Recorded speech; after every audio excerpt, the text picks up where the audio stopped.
رکھ دیجیے، یہ ادھر پڑھ لیجیے تھم کے پیچھے.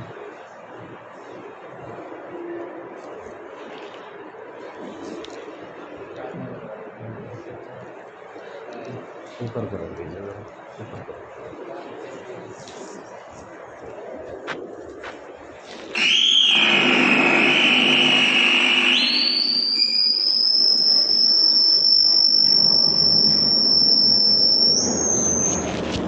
ادھر آگے آ جائیے.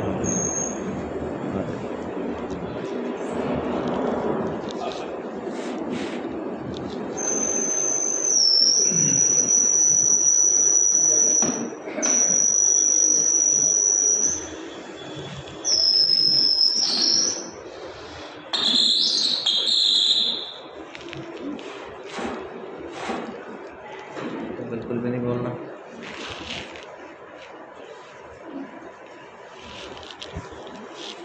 نحمده ونصلي على رسوله الكريم.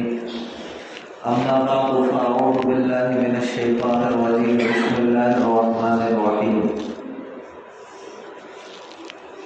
انا نحن نزلنا الذكر وانا له لحافظون. آمنت بالله صدق الله مولانا العظيم وصدق رسوله النبي الكريم ونحن على ذلك من الشاهدين والشاكرين والحمد لله رب العالمين. میرے محترم بزرگوں، بھائیوں اور دوستوں، رمضان المبارک کا مقدس اور بابرکت مہینہ ہمارے اوپر سایہ فلک ہے، اور آج اللہ رب العزت کے فضل و کرم سے اس ماہ مقدس کا پہلا جمعہ ہے.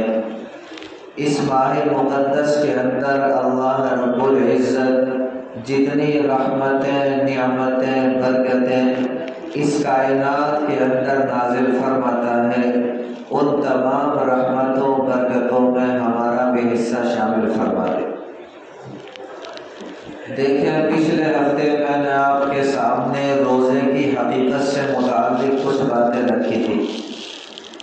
آج میں آپ کے سامنے تراویح سے متعلق، اسی طرح قرآن مقدس کی عظمت، اہمیت سے متعلق کچھ باتیں رکھوں گا. آپ کیوں چھیڑے جا رہے ہیں اس بات پر؟ پھر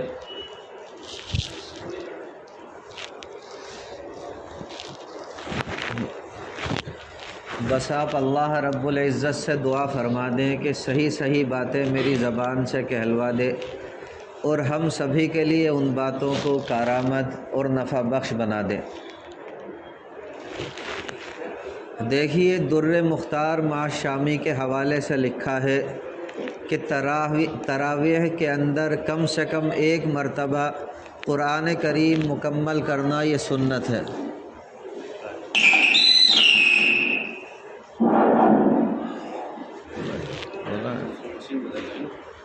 تو پہلے بدل لیتا.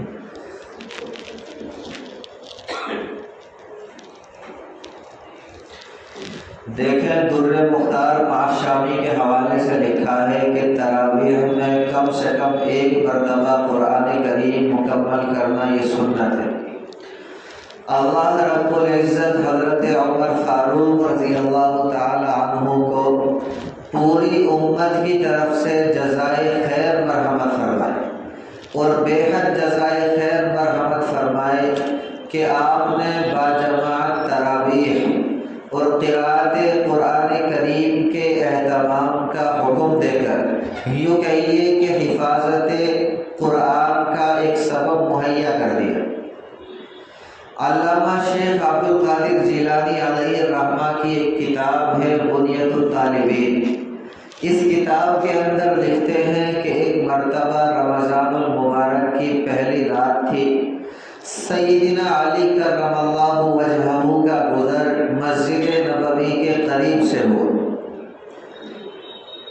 تو اس وقت سیدنا علی کرم اللہ وجہہ کے کانوں میں لوگوں کے قرآن مقدس پڑھنے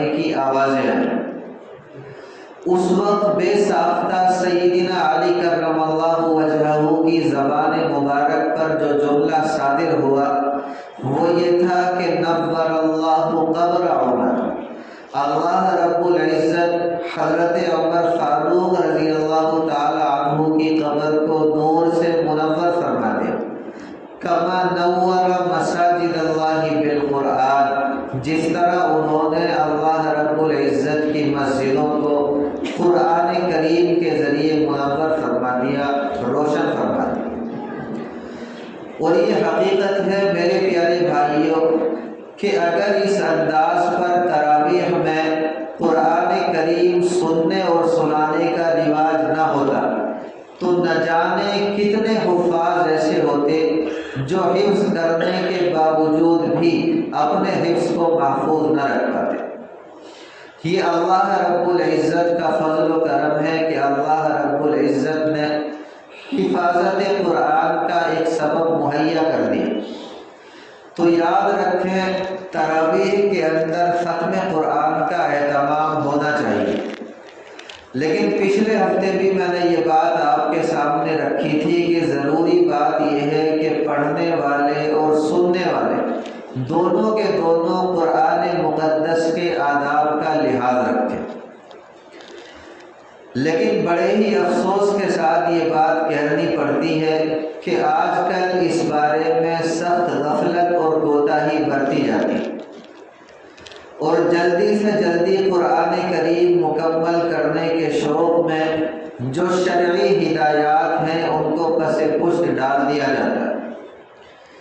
عام طور پر 3 پارے، 5 پارے، 10 پارے پڑھنے کا رواج ہو چلا ہے۔ پچھلے ہفتے بھی میں نے یہ بات کہی تھی کہ قرآن کریم کا زیادہ پڑھنا یا سننا برا نہیں، برائی یہ ہے کہ قرآن مقدس اتنا تیز نہ پڑھا جائے کہ حروف کٹ جائے، اسی طرح غلطیاں رہ جائیں۔ ایسی جلد بازی قرآن کریم کے ساتھ سخت بے ادبی اور توہین کی بات ہے۔ اللہ رب العزت ہر مسلمان کی حفاظت فرمائے۔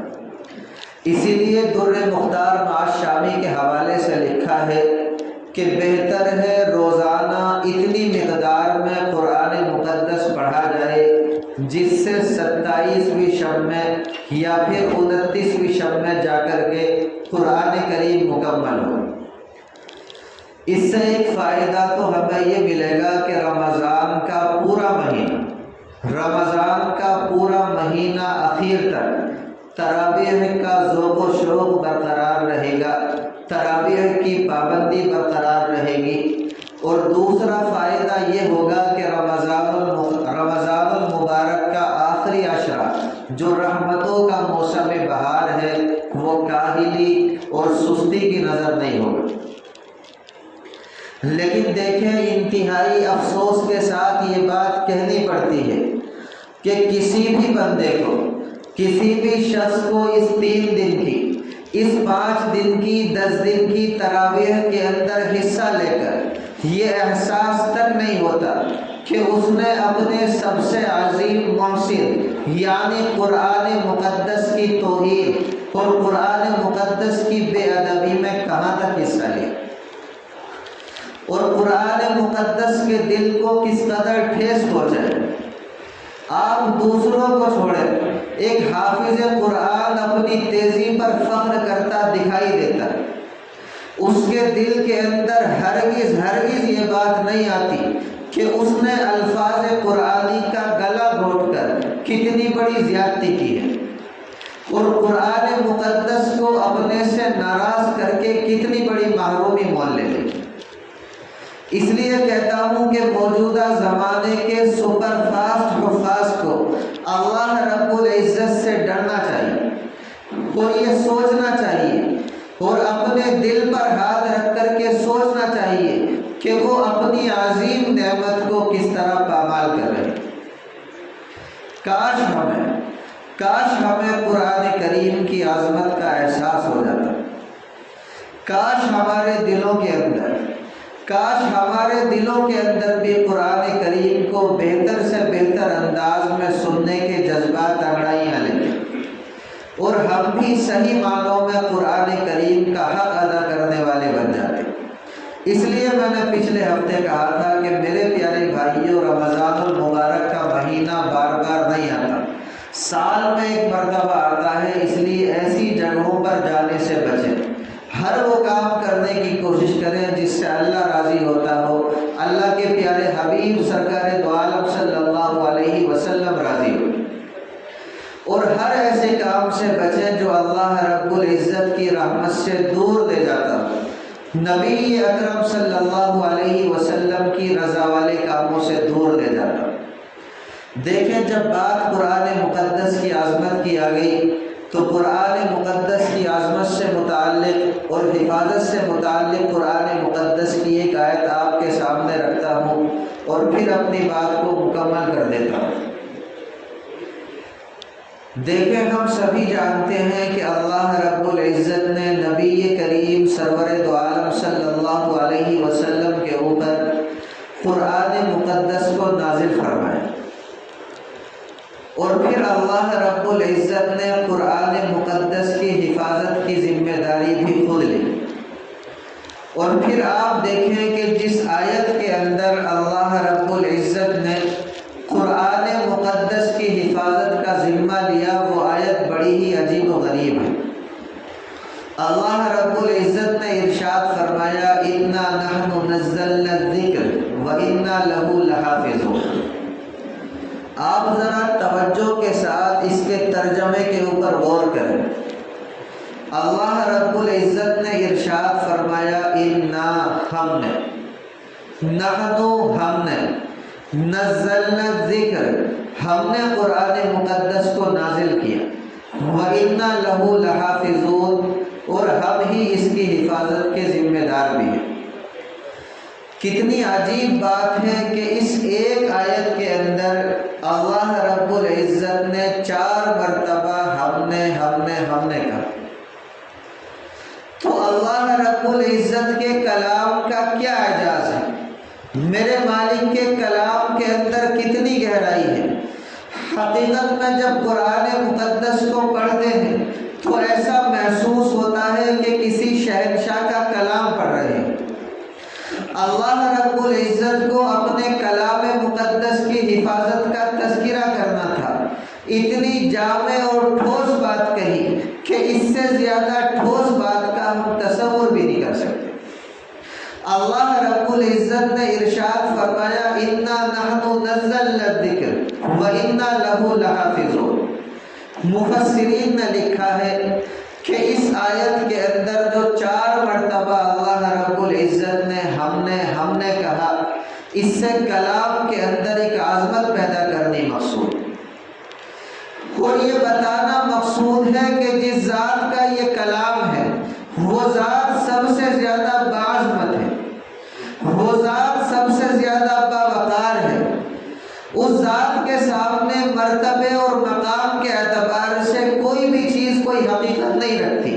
اس ذات مقدس کا یہ کلام ہے۔ اگر ہم اردو میں، میرے پیارے بھائیوں، اس کا ترجمہ کرنے لگے تو ذرا وضاحت کے ساتھ اس طرح ترجمہ کریں گے کہ اِنَّا ہم نے، نَحْنُ ہم نے، نزلنا الذکر ہم ہی نے قرآن مقدس کو نازل کی، وَإِنَّا لَهُ لَحَافِظُونَ اور ہم ہی اس کی حفاظت کے ذمہ دار بھی ہیں۔ اب آپ اندازہ لگائیں کلام کے اندر کتنی عظمت آ گئی، اور پتہ چلا کہ کتنی باعظمت ذات کا یہ کلام ہے۔ اس لیے کہتا ہوں میرے پیارے بھائیوں کہ ہم بھی اتنی ہی عظمت کے ساتھ اس کلام مقدس کا ادب کیا کریں، احترام کیا کریں، اور اس کے حقوق کا آداب رکھتے ہوئے اس کلام مقدس کو پڑھنے کی کوشش کیا کریں۔ اللہ رب العزت ہر مومن کو کہنے سننے سے زیادہ عمل کی دولت سے مالا مال فرما دے۔ وما علینا الا البلاغ۔ بھائی جنہوں نے سنت نہیں پڑھی وہ سنت پڑھیں۔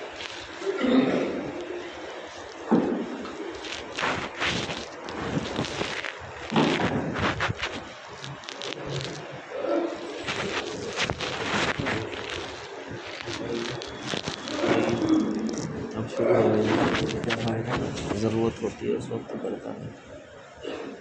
اسی وجہ سے میں